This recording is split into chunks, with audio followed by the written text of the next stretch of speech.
రాహుల్ గాంధీతో ముఖ్యమంత్రి రేవంత్ రెడ్డి సమావేశం కంటిన్యూ అవుతోంది. సోనియా గాంధీ నివాసంలో ఢిల్లీలో సమావేశం స్టార్ట్ అయింది. 42% బీసీ రిజర్వేషన్లు, కార్పొరేషన్ పదవులు, ఎమ్మెల్యే కోటా, ఎమ్మెల్సీలు ఇలా పలు అంశాలపై చర్చించే అవకాశం కనిపిస్తోంది.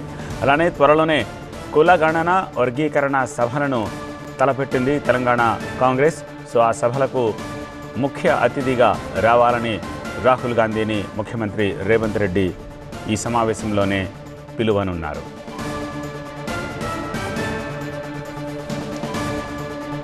ఢిల్లీ నుంచి మరింత సమాచారం మా అసోసియేట్ ఎడిటర్ మహాత్మా అందిస్తారు. మహాత్మా, ఎంతసేపు అయింది మీటింగ్ స్టార్ట్ అయ్యి? ఏ అంశాలని ఇప్పుడు నేను చెప్పినవి కాకుండా ఎజెండాలో చర్చించే ఛాన్సెస్ ఉన్నాయి? ఎంతసేపు మీటింగ్ కొనసాగే అవకాశాలు ఉన్నాయి? సరిగ్గా 10 నిమిషాల క్రితం ఈ సమావేశం ప్రారంభమైంది. 10 జన్పత్ సోనియా గాంధీ నివాసంగా పేరొందిన ఈ 10 జన్పత్లోనే రాహుల్ గాంధీ ఉంటున్నారనే విషయం మనకు తెలిసిందే. అక్కడే ఈ భేటీ జరుగుతోంది.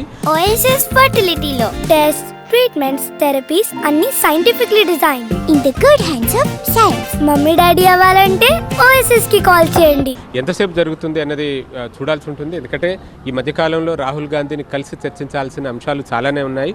మన్మోహన్ సింగ్, మాజీ ప్రధాని మన్మోహన్ సింగ్ మరణం తర్వాత మళ్ళీ రాహుల్ గాంధీని నేరుగా కలిసే సందర్భం ఇప్పటిదాకా రాలేదు.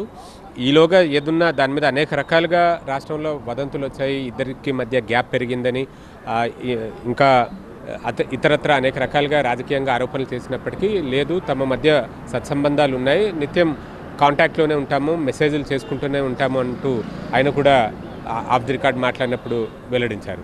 సో ఇప్పుడు నేరుగా కలిసి భేటీ అవుతున్నారు కాబట్టి ముఖ్యంగా పార్టీకి సంబంధించిన అంశాలను చూసుకుంటే ప్రస్తుతం రాష్ట్రంలో కులగణన చేపట్టి 42% రిజర్వేషన్లను బీసీలకు ఇంప్లిమెంట్ చేయాలన్న ఆలోచనలో కాంగ్రెస్ పార్టీ ఉంది. ఆ కులగణన నివేదికను ఆల్రెడీ ఇదివరకు కేసీ వేణుగోపాల్కి సమర్పించారు. ఇప్పుడు రాహుల్ గాంధీని కలిసి కులగణన వివరాలన్నింటినీ ఎక్స్ప్లెయిన్ చేసి దాన్ని దేశంలోనే మొట్టమొదటిసారిగా దాన్ని పబ్లిష్ చేసి 42% ఇంప్లిమెంట్ చేస్తున్న నేపథ్యంలో సూర్యాపేటలో ఘనంగా చాటుకునే ప్రయత్నం చేద్దాము అని కాంగ్రెస్ పార్టీ భావిస్తోంది. ఆ సభకు, అక్కడ తలపెట్టిన సభకు రాహుల్ గాంధీని ఆహ్వానించాలని చెప్పి కూడా అనుకున్నారు. ఇప్పుడు నేరుగా ముఖ్యమంత్రి వచ్చి కలిసి ఆహ్వానిస్తున్నారని చెప్పి మనం భావించవచ్చు. ఇక దీంతోపాటు గజ్వేల్లో ఎస్సీ వర్గీకరణకు సంబంధించి కూడా ఒక సభ పెట్టాలని చెప్పి పార్టీ భావిస్తోంది. దాని మీద కూడా రాహుల్ గాంధీతో చర్చించి ఆయన డేట్స్ ఇవన్నీ ఎప్పుడు అడ్జస్ట్ అవుతాయి ఏంటి అన్న దాన్ని బట్టి నిర్ణయం తీసుకుని దానికి కూడా అటెండ్ కావాలని చెప్పి రేవంత్ రెడ్డి కోరుతున్నారు. ఇక ఈ 2 అంశాలతో పాటుగా పార్టీకి సంబంధించి పీసీసీ కొత్త అధ్యక్షుడిని అయితే నియమించింది, కానీ కార్యవర్గం ఇంకా కూర్పు జరగలేదు. ఆ కార్యవర్గం కూర్పు విషయంలోనూ గతంలో కొన్ని సందర్భాల్లో కేసీ వేణుగోపాల్ నివాసంలో సమావేశాలు జరిగాయి. ఇప్పుడు దాని మీద ఎంతమంది వర్కింగ్ ప్రెసిడెంట్లు ఉండాలి, ఏ రకంగా ఆ కార్యవర్గాన్ని పూర్తి చేయాలి అని చెప్పి దాంట్లో సోషల్ ఈక్వేషన్స్ వీటి గురించి కూడా చర్చించే అవకాశం ఉంది.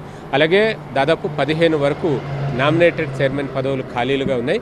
వాటిని భర్తీ చేసే క్రమంలో ఎంతమంది ఆశావాహులు ఉన్నారు, ఎవరిని అకామిడేట్ చేయాలన్న విషయం గురించి కూడా రాహుల్ గాంధీతో రేవంత్ రెడ్డి చర్చించబోతున్నట్లుగా మనకు సమాచారం అందుతోంది. ఇక క్యాబినెట్ విస్తరణ ప్రతిసారి కూడా ఢిల్లీ వచ్చినప్పుడు దాని గురించి చర్చ అయితే జరుగుతూ ఉంది. కానీ అది ప్రతిసారి దాని గురించి ఎటువంటి అవుట్కమ్ అనేది లేకుండానే వాయిదా పడుతున్న పరిస్థితిని మనం చూస్తాం. అయితే ఈసారి ఈ ఎమ్మెల్సీ ఎన్నికల తర్వాత కొత్తగా ఎమ్మెల్సీలుగా వచ్చే వారిలో నుంచి మైనారిటీ ఈక్వేషన్స్ ఇవన్నిటినీ కూడా తీసుకుని, ఎందుకంటే రాష్ట్ర మంత్రివర్గంలో మైనారిటీ వర్గం నుంచి ఇప్పటిదాకా ఒక్కరు కూడా లేరు కాబట్టి వీటన్నిటినీ సోషల్ ఈక్వేషన్స్ని పరిగణలోకి తీసుకుని ఎమ్మెల్సీ ఎన్నికలు అయిన తర్వాత ఈ క్యాబినెట్ విస్తరణ ఉండే అవకాశాలు కనిపిస్తున్నాయి. దాని గురించి కూడా రాహుల్ గాంధీతో చర్చిస్తున్నట్లు సమాచారం. All right Mahatma.